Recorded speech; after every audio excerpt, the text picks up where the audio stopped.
On this week's Lokar Car Show, we're way out west on the coast of Southern California for the Seal Beach Classic Car Show.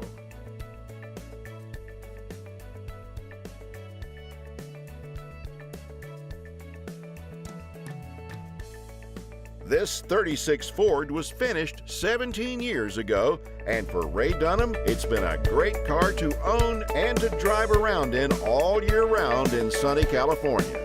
Ray didn't actually tell us this, but it's easy to imagine that when he's driving alone, he's singing, "I Get Around." Honestly, at the time that I purchased the car, I didn't even really know what a 36 Ford was, but the person that I had purchased it from had built the car, and it was just a really, really cool looking car at the time. So I purchased it and then pulled it completely apart, and I had the car chopped and went through the entire car end to end, which was about a 5-year period. So I went through the phase of lowered Volkswagens with big motors, and then Harley Davidsons, and eventually hot rods, and the 36 is the first hot rod that I built. Having my son this morning with me was fantastic. On the way down, I actually was almost in tears reflecting on the fact that this is the first show that he's gone to with me where he actually drove one of the cars himself. And, you know, it's just a new chapter in our lives. Bob Marino was born in 1952, so he really wanted this 52 3100 series Chevy truck. When I bought it, it was literally a farm truck. It was a beater truck. And I left it like that up until 2009. As a matter of fact, my son drove it to high school. In 2009, I retired from the fire service and then I restored it. It took me a year. Took it down to the frame and redid it.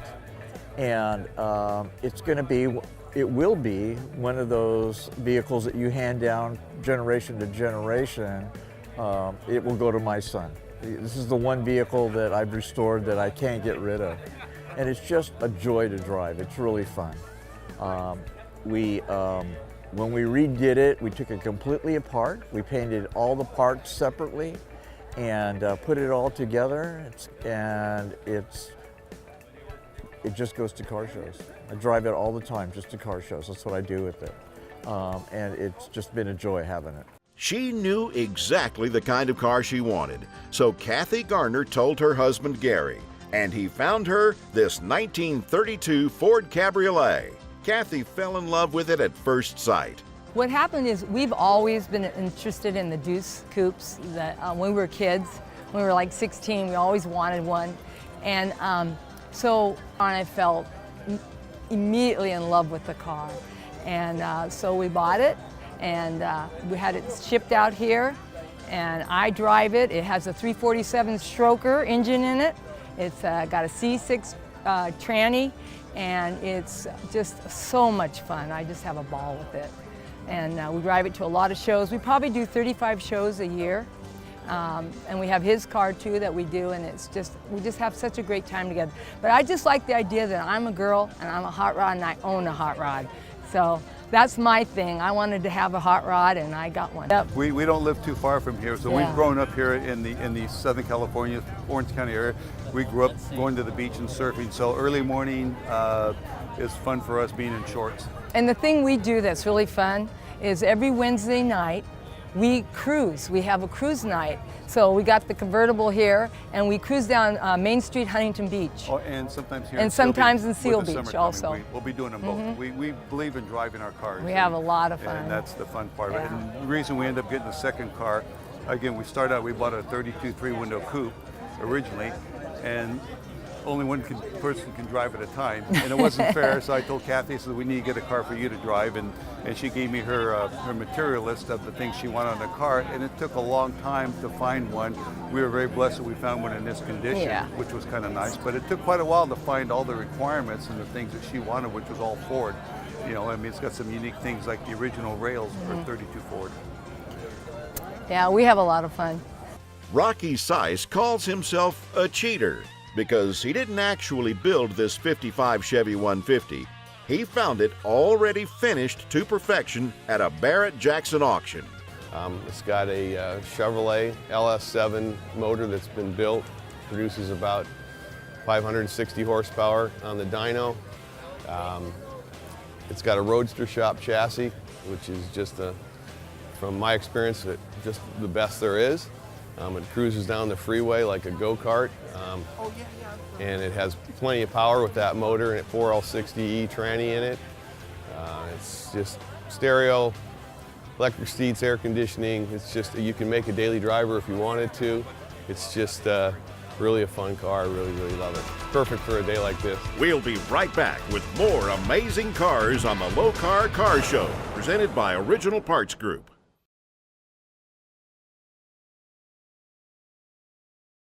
The Lokar Car Show, presented by Original Parts Group, is brought to you by Heart of Appalachia. Virginia is for lovers. Original Parts Group, world-class restoration parts. Brothers Truck Parts, your #1 source for 1947 to 87 Chevy and GM truck restoration. Lokar, quality, plain and simple. A good friend of Bill Epson's knew he liked panel trucks, so he looked around until he found Bill this 41 model 11D 3/4 ton panel truck. He bought it so he and Bill could enjoy working together on another project. Took the body off of the old chassis and frame and put it on a 2006 Chevy 1-ton carpool van. We shortened up the chassis about 3 feet. We had to widen all the fenders a couple inches, and there's quite a bit of other body work that was done too. It rides good. It's on airbags, so it rides like a van, driving like a van. It's a LQ4. It's a cast iron 6-liter truck motor. The bore and the stroke's a little bit different, so it's about 300 horsepower. Dickie, the guy who did the truck and stuff, he works with some people. Rodriguez did the upholstery, and then Bob's bed work did the wood in the floor and the headliners, surfboard and stuff. Air it up, get the thing up off enough the ground to be able to turn the tires, and you're good to go. This owner said he just knew it was time to start looking for a 56 Bel Air, since he grew up with a 56 and always loved that sexy line across the side. So I went online, actually. I was looking. I didn't find anything local. I found kind of what I was looking for in an engine and a body style. The color, I didn't really care because I could change it, so I found it online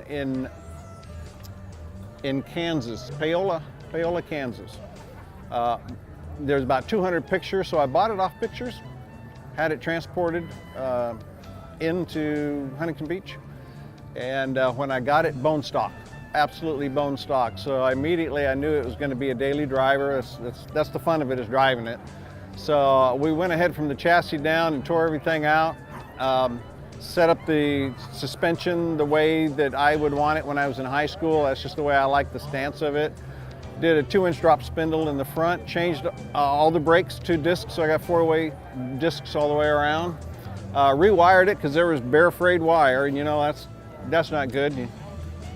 After that, it was the fuel system. So from the carburetor all the way down to the fuel tank, we went ahead and changed everything out and put in new or cleaned out what we could.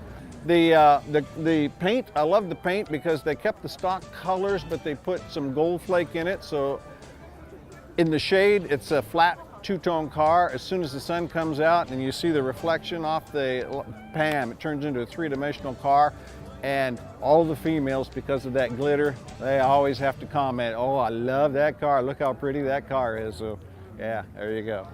While working as a police officer, Raul Ahamada came across this 67 Land Rover Series 2A 109 Caravan. It had a pile of parking tickets under the windshield wiper, so Raul contacted the owner and ended up taking it home. Basically, in 1967, you could contact Land Rover dealership, and they offered what they called a caravan package, which was to take one of their stock 109s and make it into a camper. They used a company called Dormobile to do that. If your car wasn't in England to have this conversion, they would box up all the parts and send it anywhere in the world, and then you could have the conversion done there. So as far as what you see behind me, everything that you see behind me was there. All I did was upgrade it a little bit. They only made a couple hundred of these. I tried to keep it as stock as possible, yet upgraded a little bit. The motor is a 2.25 liter motor, basically a farm tractor motor. These were actually considered to be agricultural by registration in England. They ship these all over the world. They ship them to plantations and farms and ranches. They were built to go 1,000 miles out and 1,000 miles back. All you had to do is have petrol with you, baling wire and some basic tools, and you can fix them. It even has a hand crank start on the front in case your starter went out. It's time for Lokar Lowdown with Jeffrey Walls. Hi, I'm here today to share with you one of Lokar's hottest products currently. This product, which is our muscle car shifter knob adapter, won the best new interior accessory product at SEMA a couple years ago and has just taken off on the market. This shifter and shift knob gives you the replica feel of a Corvette early style shifter, and it imitates that while activating our push lock on our typical Lokar shifters. You can buy an adapter for any of the Lokar shifters that you've purchased in the past, or you can buy a new shifter with that already installed on it for you. We offer it in a bright white or black knob finish with a bright finish for the handle. Check this out and many of our other products at lokar.com and grab one of our catalogs today.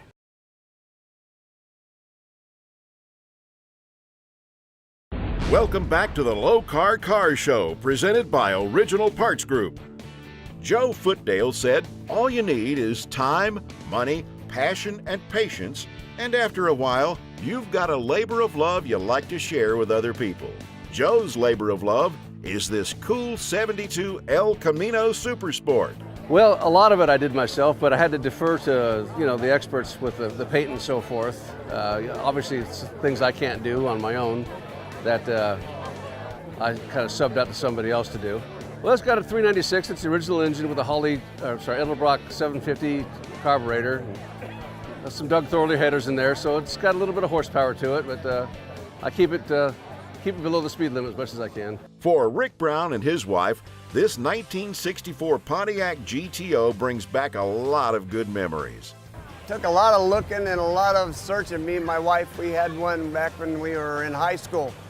We met in '67 and I got a 64 GTO in '68, and we had it for 2 or 3 years while we were growing up, and that's what we thought we'd pick to restore.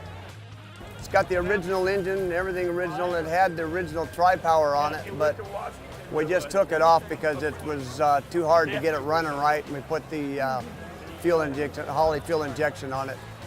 But it's got the original engine in it. Everything on it is pretty much original except for the aftermarket stuff, the wheels and all that.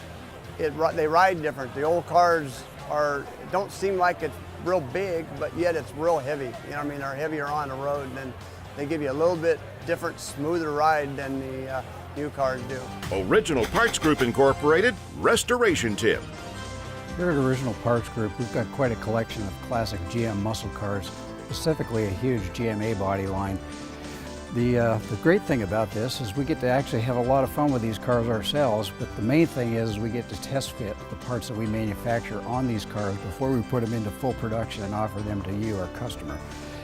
Today we're here to talk about the outside mirror for 67-68 GTO, which is a perfect fit for this awesome 68 GTO behind me here.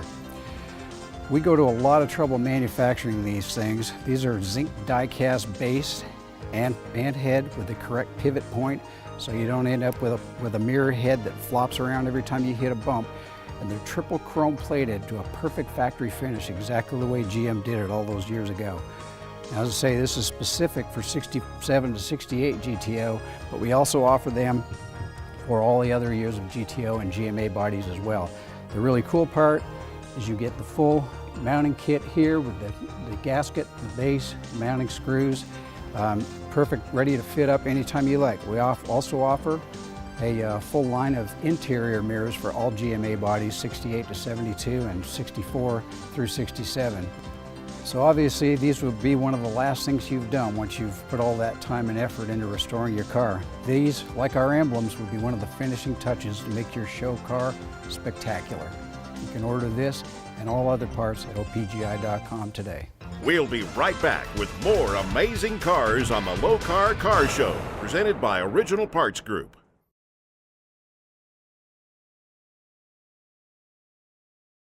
The Lokar Car Show, presented by Original Parts Group, has been brought to you by Rod End Supply. We don't just sell them, we race them. H&M Saw, the saw that cuts straight. McKee's 37, complete auto and RV care. Advertising Edge, the official uniform of the NHRA. Yeah, we sure do. We're right in the middle of Electric Avenue and Main Street, downtown Seal Beach, California. It's a little bit of a hassle getting set up in the middle of the intersection here with hundreds of cars all around us, but now that we're settled in, it's just a great spot. We're very visible and we've got great selection of cars all around the booth, so it's going to be a perfect day for doing this. Well, this is the 31st year for the Seal Beach Car Show, and we've been a major sponsor of this show for many years, and we always seem to kind of luck out with the weather here. It's late April, but it's another perfect day here. And this show, I mean, we're local here. Our shop's about 2 miles from here. So a lot of people in this area know of us anyway, but we get a lot of people from out of town that come in and get a chance to see us, pick up a catalog, look at the cars, and just hear about what our latest products are, that kind of thing. Yeah, I mean, I wasn't around doing this show 31 years ago, but from what I've heard over the years, it just continuously gets bigger and better.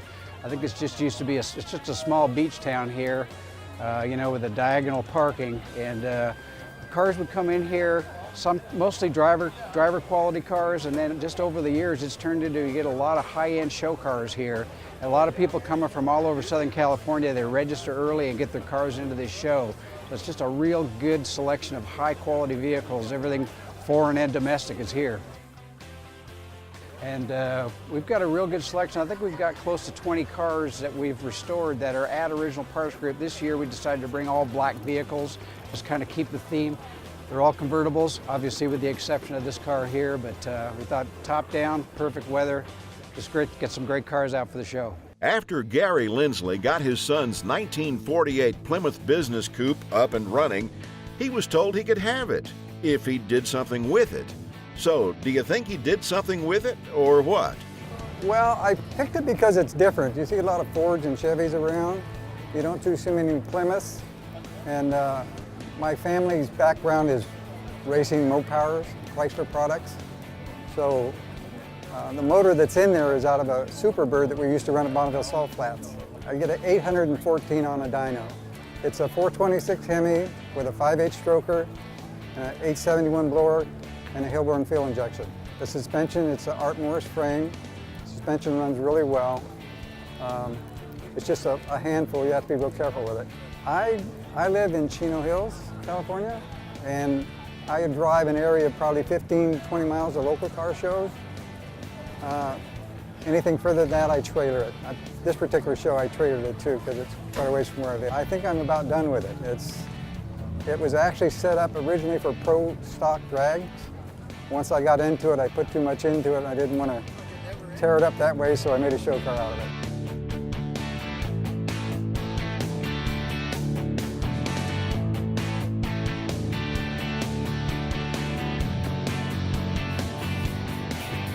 He saw this 1947 62 Series Cadillac convertible at a swap meet in Long Beach. Larry Braun pulled out his checkbook and bought it on the spot. Basically, as you see it now, I've become a caretaker. The car was restored and came out of a collection in the Silicon Valley in California, and it's been maintained by me. So that's basically what you see. The car is all original with the original running gear. It's got a 348 cubic inch flathead engine with a 2-barrel carburetor, and it developed 150 horsepower. It's got a hydromatic transmission, which is unusual. This car was the second year made after World War II, and the tank engine is what it was nicknamed because during the war they used 2 of these engines in the Sherman tank, and that's where it got its nickname.